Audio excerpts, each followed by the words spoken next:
یہ جو مناسب دینی ہے نا جی، یہ بھی ایک طرح کا حجاب ہے.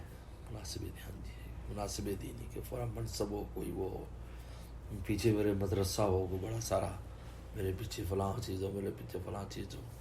یہ ورنہ تو جو حضرت والا نے جو کام کیا ہے تو اس کے لیے انہوں نے تو کوئی ایسی چیز نہیں دیکھی، بلکہ مدرسہ شفٹ کرایا ہے حضرت والا نے خانقاہ سے کہ اس کو دوسری جگہ لے جاؤ.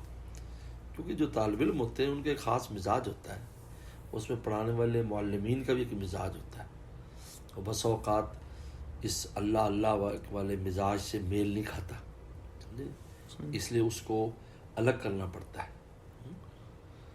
جس طرح تبلیغی جماعت میں دیکھ لیں کہ اس کے اندر بھی جو طالب علموں کا مزاج جو ہے اور وہ جو تبلیغ کے لیے آئے ہوتے ہیں ان کے مزاج میں فرق ہوتا ہے.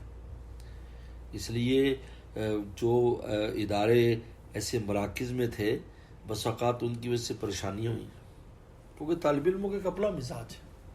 طالب علم ہوتا ہے، اسٹوڈنٹ تو اسٹوڈنٹ ہے، وہ دین کا ہو یا دنیاوی، اسٹوڈنٹ کی اپنی ایک زندگی ہوتی ہے. اور یہ جو کام ہے اس کے اندر جو ایک فکر کے ذریعے لگتا ہے آدمی اور اپنی تراش اور خراش میں لگ جاتا ہے، اندر ہی رہ می تراش و می خراش تادم آخر فارغ نہ فارغ مباش، تو آخر تک میرا کیا بنے گا. من کیم یوم الدین، مولانا رومی فرماتے ہیں سارے علوم کا خلاصہ یہ ہے کہ قیامت کے دن میرا کیا بنے گا، میرا کیا بنے گا قیامت کے دن. یہ فکر آدمی کو لگ جائے، یہ تمام علوم کا خلاصہ ہے جتنے بھی علوم ہیں، کہ آپ کو یہ فکر لگ جائے یار میرا کیا بنے گا بس. اب یہ جو چیز ہے اس کے لیے تو حضرت والا رحمۃ اللہ علیہ نے اس خانقاہی کام کے لیے مدرسہ دوسری جگہ شفٹ کیا.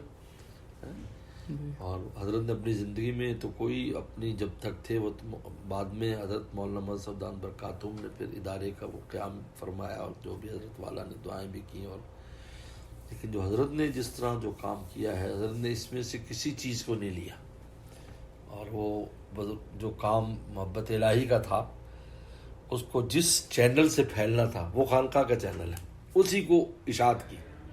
لہٰذا خانقاہ کے لفظ کی جو اشاعت عامہ ہے حضرت والا کی مرہون منت.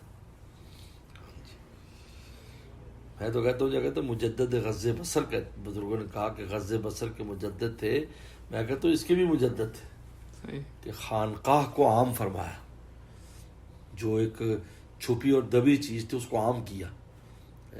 یہاں پاکستان میں اتنی معروف نہیں تھی خانقاہیں، لیکن وہ لوگوں عوام الناس میں دیندار طبقے میں اتنی معروف نہیں تھا، حضرت نے اس کو عام کر دیا، ہر آدمی پہچاننے لگ گیا. بدعتیوں میں تھی، ہاں وہ اہل بدعت نے اس پر قبضہ کیا ہوا تھا، حالانکہ ہماری چیز تھی.